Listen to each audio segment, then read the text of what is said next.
Yo l'équipe, soyez bienvenus dans cette toute nouvelle vidéo, j'espère que vous allez tous très bien. Aujourd'hui pour moi c'est un rest day, un jour de repos, mais je me dirige tout de même en direction de la salle. Donc je vais vous expliquer pourquoi, qu'est-ce que je fais sur mes jours de repos que je prends 1 à 2 fois par semaine. Je vais appeler cette routine de jour de repos la séance bien-être. Je fais ça bien évidemment pour améliorer mes performances et mon physique, en plus de mes séances de muscu, c'est tout à fait complémentaire. Vous pouvez d'ores et déjà mettre un gros like, je pense que cette vidéo vous sera utile. Vous pouvez aussi vous abonner pour ne pas manquer les prochaines qui arrivent tous les jeudis à 16h sur cette chaîne YouTube Laurine Physique. Et voilà, nous on se retrouve tout de suite à la salle, dans le vif du sujet. À tout de suite. Cette séance-là, cette séance bien-être, c'est vraiment la séance que je fais sur l'ensemble de mes jours de repos puisque je trouve ça très bien de garder la routine et de quand même venir à la salle même si on n'a pas de séance de muscu, puisque vous allez le voir, il y a des choses très intéressantes qu'on peut faire à la salle en dehors de la muscu. Globalement sur ces jours de repos, il me tient à cœur de placer mes étirements et mon cardio. Au niveau des étirements, je tiens à les faire en dehors de mes séances, vraiment à distance de mes séances. C'est pour ça que sur un jour de repos, c'est top. Car les étirements, c'est vraiment bénéfique pour votre pratique de la muscu et pour vos gains. Parce que le fait de vous assouplir, d'augmenter votre souplesse musculaire, ça va vous permettre d'améliorer votre amplitude sur tous les mouvements. Et donc, avec plus d'amplitude, vous avez un potentiel de gain musculaire qui augmente et plus de facilité à effectuer les mouvements. Donc, c'est top, c'est tout ce qu'on demande. Plus de ça, ça permet d'avoir un petit temps pour soi sur lequel on se concentre uniquement sur les étirements, sur les mouvements qu'on fait et sur rien d'autre. Donc, c'est top d'avoir un petit peu de temps comme ça. Vous savez peut-être que je vous avais déjà posté ma petite routine d'étirement complète en temps réel. Donc, vous pouvez la refaire avec moi juste en cliquant ici. C'est vraiment dans un cadre très joli, très apaisant et tout. Vraiment, j'avais kiffé faire cette vidéo. Une fois qu'on a fait les étirements, c'est ce que je fais toujours en premier lieu. Je passe au cardio comme je vous l'ai dit tout à l'heure. Il ne faut pas se voiler la face, ce n'est pas parce qu'on n'est pas en perte de gras ou en sèche qu'il ne faut pas faire de cardio. Autant pour la santé, vous savez que c'est important, pour la santé cardiovasculaire notamment, puisque quand on fait nos séances de muscu, ok c'est cool, on pump les muscles et on essaye de faire grossir certains muscles, mais le cœur, on le travaille pas vraiment. Et le fait de faire du cardio, ça va permettre de muscler notre cœur. Et j'ai appris ça il n'y a pas longtemps, je vais peut-être vous apprendre quelque chose. On sait tous normalement que les sportifs ont une fréquence cardiaque plus basse. Vous avez sûrement déjà entendu que tel sportif était à 40 battements par minute au repos, alors que telle personne sédentaire non sportive était plutôt à 100 battements par minute au repos. Je dis une connerie, mais c'est à peu près ça.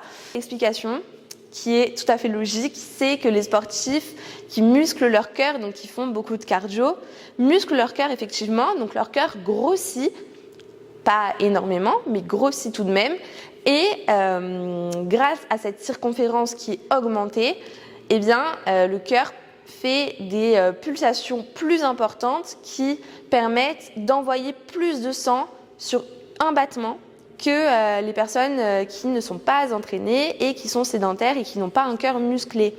Est-ce que vous comprenez? Et du coup, le fait que la personne sportive ait des battements de cœur qui envoient davantage de sang, eh bien, ça permet au corps d'avoir assez de sang qui circule dans le corps entier en moins de pulsations, alors que les personnes qui n'ont pas un cœur musclé ont besoin de 100 pulsations pour faire circuler cette quantité de sang-là dans le corps entier. Voilà, donc ça c'était ma petite parenthèse parce que j'avais trouvé ça intéressant. Plus de ça, même si vous n'êtes pas en période de perte de masse grasse ou que vous avez du mal à prendre du muscle, etc., faire du cardio, ça va quand même vous permettre d'avoir une composition corporelle propre tout le temps. C'est-à-dire que même si on veut prendre du muscle et que du coup on essaye de manger beaucoup, etc., faire un petit peu de cardio, ça va vous permettre de rester assez sec ou en tout cas de limiter la prise de masse grasse. Et ça franchement, généralement c'est tout ce qu'on veut parce que je suppose que ce que vous voulez c'est prendre du muscle et pas vraiment prendre du gras. En général c'est ce qu'on veut 2 fois dans la semaine, c'est pas énorme et en plus ça vous fait du bien à la fois au cœur, à la fois au physique mais aussi mentalement parce que c'est un petit peu se surpasser quand on n'en fait pas souvent du cardio. C'est un peu challengeant de rester 30 minutes, je peux le concevoir, mais j'ai une petite astuce que perso j'utilise à chaque fois que je suis sur une machine, notamment sur mon vélo, puisque vraiment j'ai l'habitude de lire à chaque fois. Dès que je sais que je vais faire du cardio, j'emporte un livre dans mon sac de sport. En ce moment je lis le livre Pourquoi nous dormons de Matthew Walker. Je vous en ai parlé dans cette vidéo là, quand j'avais lu à peine 20 pages il me semble, hein. Là j'en suis à un petit peu plus de la moitié. Donc voilà, il est toujours aussi intéressant. Vraiment, j'apprécie lire depuis peu de temps, ça doit faire moins d'1 an, puisque j'ai trouvé une catégorie de livres qui m'intéresse. Je n'ai aucun roman ou fiction à vous proposer. En revanche, ce livre-là est très intéressant puisqu'il parle du sommeil et de tous les mécanismes du corps au fait qui sont liés au sommeil. Pourquoi est-ce que c'est important de dormir pour nos fonctions vitales et pourquoi le sommeil est la première médecine avant même la nutrition ou l'activité physique qui sont tous les deux très importants pour moi. Donc voilà, franchement très intéressant ce livre.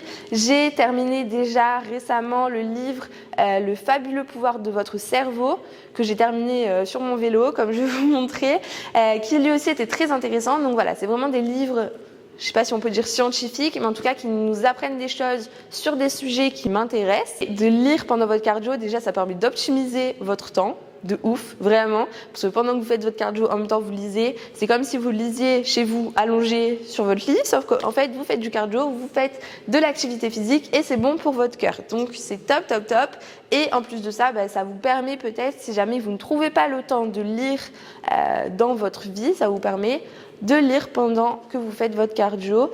Franchement, sur un vélo, c'est ultra pratique parce que généralement, il y a des petits accoudeurs comme ça. Donc moi, je m'accoude et je lis mon livre comme ça. Et c'est pas pour autant que mon cardio n'est pas intense, hein. Et je pense que le plus agréable pour lire, ça reste le vélo parce qu'on est quand même bien installé. Et voilà. En tout cas, c'est trop cool. J'aime trop optimiser comme ça mes activités. Je suis peut-être un petit peu maniaque, mais voilà, c'est une astuce que je vous donne.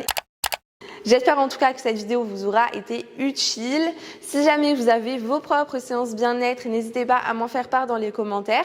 Vos petites routines qui vous font du bien lors de vos jours de repos. Voilà, n'hésitez pas à me dire ce que vous faites vous. Et si jamais cette vidéo vous a plu, n'hésitez pas à me mettre un gros like et à vous abonner pour ne pas manquer les prochaines vidéos qui sortent tous les jeudis à 16 h sur cette chaîne Lauryn's Physique.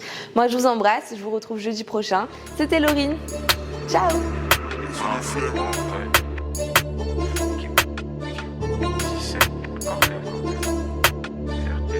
Faire des aides,